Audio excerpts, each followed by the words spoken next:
Hey folks, so back again playing Gwent, playing a Dagon monster list. I really like this deck. This deck is, well, it's intricate, but it's not complicated. There's a lot of moving parts, a lot of interesting interactions, but ultimately, if you have the right strategy for this deck, the pieces will always come together to service that strategy, and you don't really have to worry too much about a tactical play.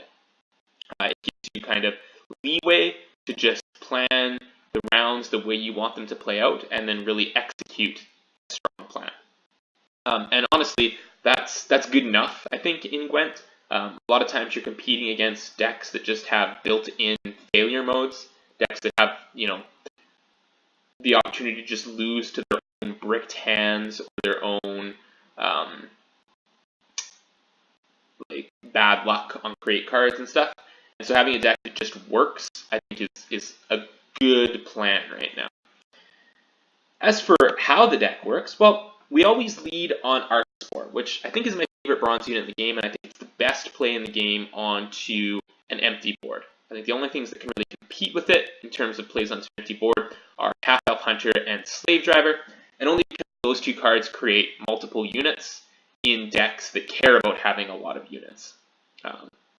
But every other bronze card that does something a little bit more interesting just makes you way too vulnerable, whether we're talking about Impera Enforcers or I'm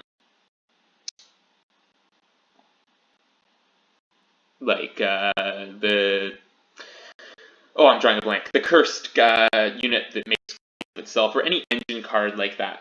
The problem with those guys is that if you play them onto an empty board and your opponent does something like Mage, Thunder, kill your guy, well, not only has your engine stalled, but now they're up 4 points. Arc-Spore kind of defies that by striking back with its Destrous ability and killing any unit that tries to kill it, and preventing you from taking that point loss. So I really like Arc-Spore onto a lead onto an empty board, and the pressure it provides just as the round goes on. From Arc-Spore, we always try to follow up with a Woodland Spirit. Woodland Spirit is just a huge ton of points. It's 5 for itself, 3 in terms of the wolves it creates, 2 in the fog that it produces, 4 in that it pulls Roach out of your deck, and 4 in that it pulls a fog out of your deck. So that's 18 points before the fogs even really had a chance to take off, and often quite a bit more. And then more than that, the production of 2 wolves also sets up your Fork Tail. You can come in, eat the 2 wolves, and pull 2 harpies out of your deck, height-thinning your deck, and ensuring that you have just an absolute mess of points on the board. So that's our ideal 1-2-3 punch. Arc-Spore into Woodland Spirit into Fork Tail. That totally thins out our deck. It gives us a ton of points. It just makes for a very easy round 1 going forward from there. The rest of the round is usually all about setting up Jaels, which means making the silvers in our deck as good as possible, making sure that we have a good target for Striga, something in the deck that we can eat with Ozrel, making sure that we have targets in our deck for Siege Troll, making sure that there are modes on Monstrous Nest that make sense, and just using Jaels to pull out one of those silvers and then store either Brewess Ritual or Siri Nova on the top of our deck to help us out in rounds 2 or 3 respectively. In order to make that setup with Jaels happen, we play a Death Wish package with 2 Dow and 2 Rot Fiend, and then 2 Griffin and 2 Cyclops. And that play is pretty straightforward. You're just setting up Dows when your opponent isn't presenting a good Rot Fiend target, setting up Rot Fiends when they are, and activating with Griffin and Cyclops as need be. So you're doing your best to disrupt their engine, keep tempo up, and like I said, set up Jaels. You want to win round 1 so that you can make round 2 as long as possible, so that a Siri in round 3 is unbeatable. And that's pretty much the deck. It's intricate, but it's actually not that complicated. The actual play of the deck is fairly straightforward. Even our mulligans are straightforward here, as we'll hopefully see. We're just always blacklisting Foglet, then Harpy, then Roach in that order. Broover is usually a pretty okay matchup for us unless we lose the flip and we don't have a spy in hand. But we do have a spy in hand here. This hand is a little dicey in that we don't have any golds. I think We can afford to throw back one of the Archospores. We'll see, it's not a terrible draw. And probably the Dow. Okay, so we drew Roach, so that really sucks. But it's not like we have the opportunity to really make use of Roach with this hand anyway, because we're not playing Syrian here. This is what I mean. I mean, he kills the Archospore, but he takes significant damage for his trouble there. His gold only got him 2 points over me. Okay, now I just got to get the spinning plan going. So we are going to play Dagon out. We're going to play some Fog, kill his guy, and summon ourselves a Foglet. Opponent is almost certainly going to play something into one of the other rows, but we'll pull it up into the front row with Gruber. Okay.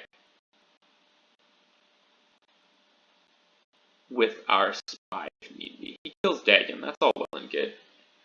So if we play our spy, we are going to go down by a lot. We're going to go down by like 23 points.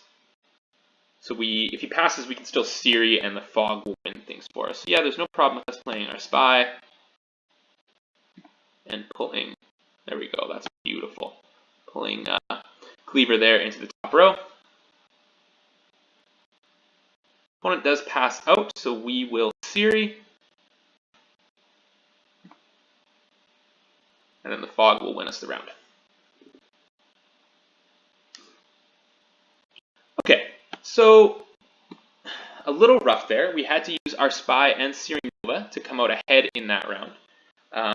However, we are in ideal position against Bruver going into the next round, which is that we're on the play here. So we'll lead on Archospore, and then we'll go immediately into Woodland Spirit. It's unfortunate we drew a Harpy. That's really not an ideal draw, but it is what it is. We're going to count on Osrel, I think, as our win condition at this point. Okay. Normally I'd like to kill that Dragoon sooner rather than later. We don't have any good options for doing so right now, so we're just going to throw down the Fog here. If we had hit the Dragoon with the Archospore, we would have more options in terms of clearing out that Dragoon. Let's see. We want to kill a bunch of these elves, I think. Well, that's easy enough to do. We're just going to play She-Troll into Rot Fiend. That's going to kill 2 of these elves and leave the other ones in a position where they'll die fairly easily. Just stops our opponent's swaps from being all that terrifying.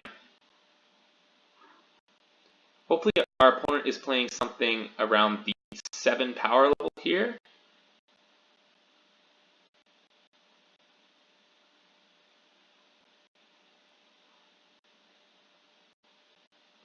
Close enough for our purposes. So yeah, we at this point are going to use the Cyclops to throw the Archospore here. And we'll get another 4 points of damage that hopefully kills something, like an elf. Beautiful.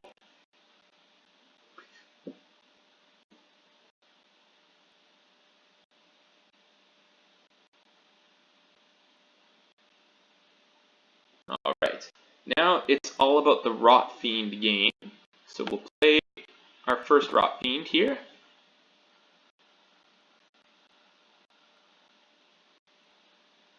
Opponent's going to clear the weather, I assume. That's fine.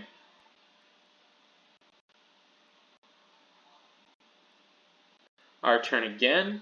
We will activate the Rot Fiend for the first time.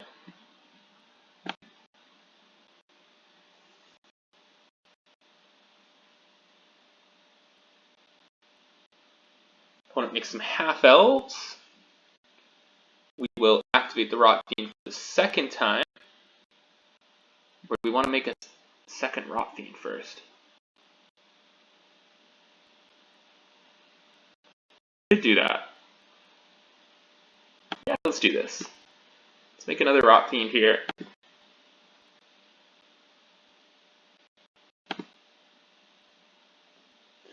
Eat them both.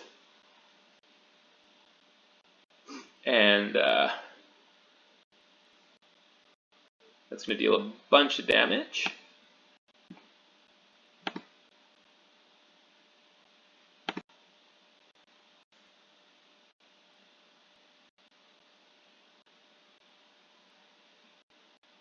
Clear a bunch of his elves off the board. He's still got a lot of elves, unfortunately. Nothing we can really do about that.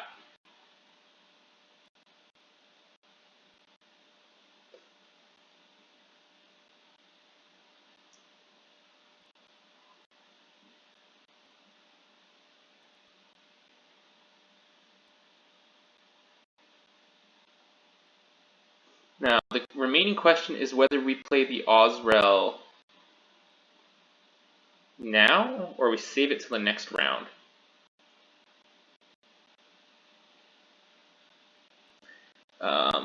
It's too easy, I think, for him to swap in just a giant amount of points. So we will pass out here. That is going to force him to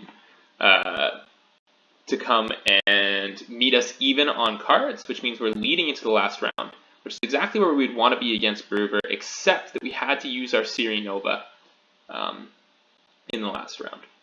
So yeah, he managed to go up. We managed to have a 21-point play there. 23-point play? Something like that. So we wouldn't have wanted to play our Osrel. That was the correct call. Now we're going to throw this Harpy away and really, really hope to draw gold. Yeah, we did it. Okay, beautiful. Cool. So now we're going to go right into Brewess Ritual. She's at us. Cards we need going forward.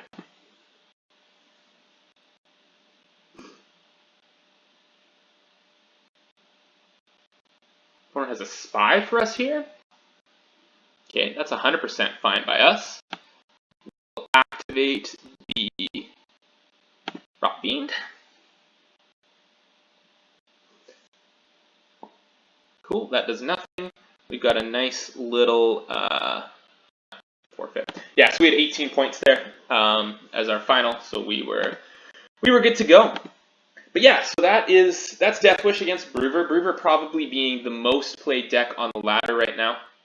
As you can see, the matchup does favor us pretty well, just because the strategy that we just showed. We can fight really hard to win round one, even to the point of giving up Siri Nova. Then we will just tempo him as hard as possible round two to go down to a minimum number of cards. And then in round three, our cards are just generally good. His cards require combo because we've made the round as short as possible. He can't combo off, but we can play a lot of points.